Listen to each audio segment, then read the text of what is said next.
প্রিয় অভিভাবকবৃন্দ, আসসালামু আলাইকুম। আজকে আমরা কথা বলবো একটি খুব কমন সাধারণ একটি জন্মগত হার্টের রোগ সম্পর্কে। এই রোগটির নাম হচ্ছে এট্রিয়াল সেপ্টাল ডিফেক্ট। সংক্ষেপে আমরা এটিকে এএসডি বলে থাকি। তো আমাদের কোনো রোগীর যখন এএসডি রোগটি ধরা পড়ে তখন মা বাবা অথবা অভিভাবকেরা জানতে চান যে রোগটি কী। ছবিতে আপনাদেরকে দেখানো হচ্ছে যে এএসডি রোগটি কী। আমরা আগের একটি আলোচনায় বলেছিলাম যে হার্টে 4টি ঘর থাকে। উপরের 2টি ঘরকে বলা হয় অলিন্দ। এই 2টি ঘর, একটি থাকে ডান পাশে ডান অলিন্দ আর বাম পাশে বাম অলিন্দ। এই যে অলিন্দ, ডান অলিন্দের ভিতরে থাকে হচ্ছে দূষিত রক্ত, বাম অলিন্দের ভিতরে থাকে বিশুদ্ধ রক্ত। সুতরাং দূষিত এবং বিশুদ্ধ এদেরকে তো আলাদা থাকতে হবে, তাই এদের দুজনের মাঝখানে থাকে একটি পর্দা যেটাকে বলা হয় ইন্টার এট্রিয়াল সেপ্টাম।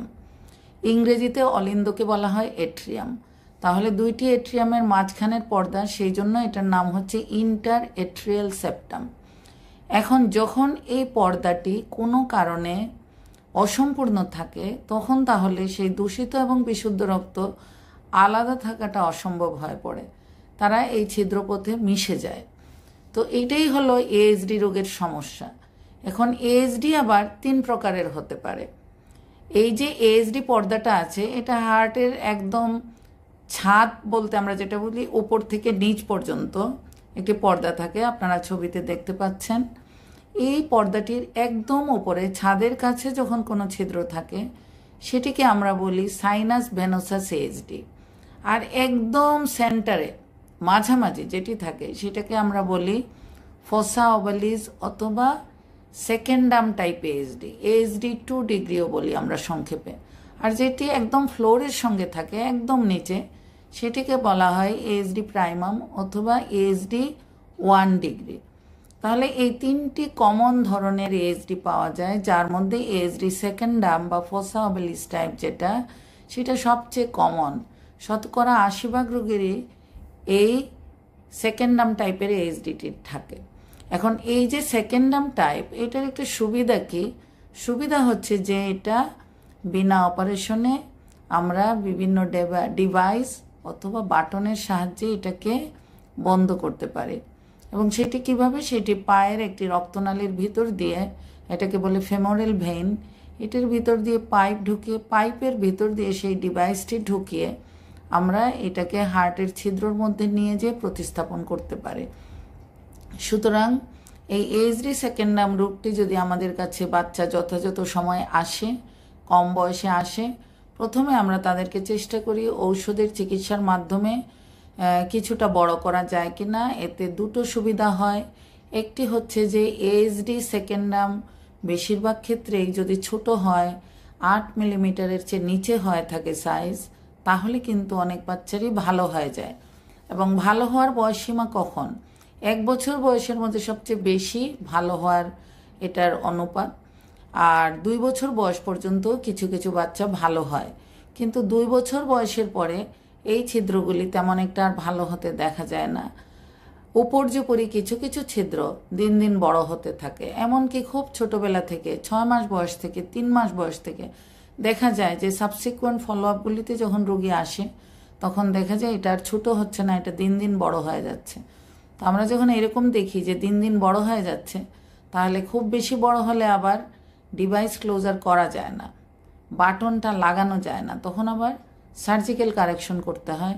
সেজন্য আমরা অনেক বাচ্চাকে যদি দেখি যে বড় হয়ে যাচ্ছে এবং মা বাবার খুবই ইচ্ছা যে তারা বুক কাটতে চায় না তাদের বাচ্চার, তারা বাটনটাই লাগাতে চায়, ডিভাইসটাই লাগাতে চায়, তখন আমরা তাদেরকে একটু আর্লি ডিভাইস ক্লোজার করে দিই, যাতে করে তার এই ডিভাইসের ক্যাপাবিলিটির মধ্যে থাকতে থাকতে করা যায়। অথবা হয়তো পরবর্তীতে দেখা যাবে যে এত বড় হয়ে গিয়েছে যে এটা আর ডিভাইসের পক্ষে সম্ভব না। তাহলে কি করতে হবে? যে সমস্ত এএসডি সেকেন্ডাম অনেক বড়, যেগুলিকে ডিভাইস করা যাবে না, অথবা সাইনাস ভেনোসাস এএসডি অথবা প্রাইমাম এএসডি অথবা এএসডি 1 ডিগ্রি, এগুলিকে অপারেশনের মাধ্যমে, ওপেন হার্ট সার্জারির মাধ্যমে এগুলিকে বন্ধ করতে হবে। বর্তমানে সাইনাস ভেনোসাস এইচডিরও বিনা অপারেশনে চিকিৎসা আবিষ্কার হয়েছে এবং আমি যখন 2018 সালে বালি ইন্দোনেশিয়াতে যাই এশিয়া প্যাসিফিক কংগ্রেসে, তখন আমি এটি দেখি এবং এটা শিখি। তো এটা কী রকমের, এটা একটা স্ট্যান্ড বসিয়ে সাইনাস ভেনোসাস এইচডির মধ্যে একটা স্ট্যান্ড, কাভার স্ট্যান্ড বসিয়ে এটা বন্ধ করতে হয়। তো আমরা যে সমস্ত রোগীদের পালমোনারি ভেইনগুলি নর্মাল আছে, শুধুমাত্র সেই রোগীগুলিকে এগুলি বন্ধ করা যায়। আমি একবার একটি রোগীকে নিয়েছিলাম কেতলে বেটি করার জন্য, কিন্তু তার পালমোনারি ভেইনটি অস্বাভাবিক থাকার কারণে এটা আর করা যায় নাই। ভবিষ্যতে আমরা ইচ্ছা রাখি যে আমরা যদি একদম ভালো একটি রোগী পাই যার সব কিছুই পারফেক্ট আছে, তাহলে আমরা তাকে কাভার স্টেন্টের মাধ্যমে সাইনাস ভেনোসাস এইচডিও ক্লোজ করব। আর এর ছাড়া সার্জারির মাধ্যমে যেটা করা হয়, সার্জারির বয়সটি কখন, যে কোনো এইচডিরই আমরা বয়স মনে করি যে প্রি স্কুলে এই যে করা ভালো, স্কুলে ভর্তি হওয়ার আগেই এটি বন্ধ করে দেওয়াটা ভালো। ডিভাইসের ক্ষেত্রে কিছুটা আর্লি করে থাকি আমরা, যদি দেখি যে এইচডিটি বড় হয়ে যাচ্ছে, ভবিষ্যতে তার ডিভাইস করার আর সম্ভাবনা থাকবে না, তখন তাহলে আমরা একটু আর্লি করি। আর না হলে সবাইকেই আসলে প্রি স্কুলকে এই যে করাটাই ভালো। আর কোন কোন এইচডিকে আমরা বন্ধ করে দেব, কিছু কিছু এইচডি আছে খুবই ছোট, এগুলিকে বন্ধ না করলেও চলে। তাহলে আমাদেরকে জানতে হবে যে কোনগুলিকে আমরা বন্ধ করব। যেগুলি এইচডির কারণে হার্টের ডান পাশের ঘরগুলি বড় হয়ে যায়, অলিন্দ এবং নিলয় বড় হয়ে যায়, ভলিউম ওভারলোডেড হয়ে যায়, অথবা যে ছিদ্রগুলির কারণে বা এইচডির কারণে হার্টের বড় হওয়ার সঙ্গে সঙ্গে ফুসফুসের প্রেশারও বেড়ে যায়, সেই ছিদ্রগুলিকে আমরা বন্ধ করব। আর যে ছিদ্রগুলি এইচডির কারণে হার্টের সাইজ বড় হয় না, যেভাবে আছে সেভাবেই থাকে, তাহলে সেগুলিকে বন্ধ করতে হবে না। আর একবার যখন আমরা অপারেশন করে ফেলবো, একবার যখন আমরা তাদের মধ্যে ডিভাইস বসিয়ে দিব, এরপরে এই এইচডি রোগীগুলি কিন্তু সারা জীবনের জন্য ভালো হয়ে যায়, এদের আর কোনো রোগ থাকে না। আমি এই পর্যন্ত আমার সব এইচডি রোগী যাদেরকে আমি ডিভাইস করেছি, ডিভাইস করা আমাদের প্রায় 1500টির মতো রোগী আছে, সার্জারি করা অনেক রোগী আছে যারা আমার কাছে পোস্ট অপারেটিভ ফলো আপে আছে। আমি তাদের মধ্যে শুধু একজন মেয়ে আছে যাকে শুধু দেখেছি যে তার এন্ডোকার্ডিয়াল ফাইব্রোইলাস্টোসিস থাকার কারণে তাকে এখনও গত প্রায় 20 বছর আগে তার অপারেশন হয়েছে, এখন পর্যন্ত তাকে ওষুধ খেয়ে যেতে হয়। আর কোনো রোগীকে কোনো ওষুধ খেতে হয় না, কোনো ফলো আপ করতে হয় না। ডিভাইস করা রোগীগুলিকে 3 বছর ফলো আপ করার পরে এবং সার্জারি করা রোগীগুলোকে 5 বছর ফলো আপ করার পরে আমরা একেবারেই ছেড়ে দিয়েছি, তারা আর এখন আমাদের কাছে আসেও না। সুতরাং এইচডি রোগকে নিয়ে ভয় পাওয়ার কোনোই কারণ নাই, খুবই ভালো চিকিৎসা আছে এবং চিকিৎসার পরে প্রত্যেকটি রোগী ভালো হয়ে যায়। 2-1টি রোগী আমাদের কাছে আসার আগে, বিশেষ করে যারা অনেক বড় হয়ে যায়, অ্যাডাল্ট বয়সে আছে, যাকে বলা হয় অ্যাডাল্ট কনজেনিটাল হার্ট ডিজিজ, তাদের মধ্যে কিছু কিছু রোগী আছে কমপ্লিকেশন ডেভেলপ করে, আইজেনমেঙ্গার সিনড্রোম হয়ে যায়। সেটি হচ্ছে যাদের আনট্রিটেড কেস, যারা ছোট বয়সে চিকিৎসা পায় নাই, তারা বড় হয়ে যায় এবং তাদের পালমোনারি হাইপারটেনশন অনিয়ন্ত্রিত অবস্থায় থাকার কারণে তাদের আইজেনমেঙ্গার সিনড্রোম হতে পারে। এই ধরনের রোগী আমরা 2-1টি পেয়েছি। তবে এইচডি এমন একটি রোগ যেটি বড় অবস্থায় ধরা পড়লেও বেশিরভাগ রোগীকেই কিন্তু ডিভাইস করা যায়, অপারেশন করা যায়।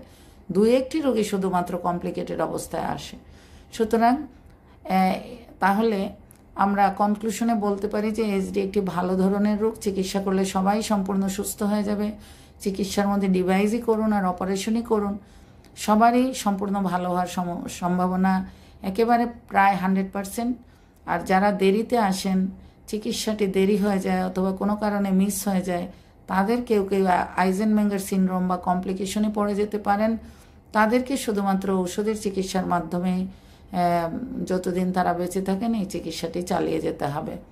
আজকে এই পর্যন্তই, ভবিষ্যতে আরও কোনো বিষয় আপনাদের সাথে দেখা হবে। আপনাদেরকে অনেক ধন্যবাদ।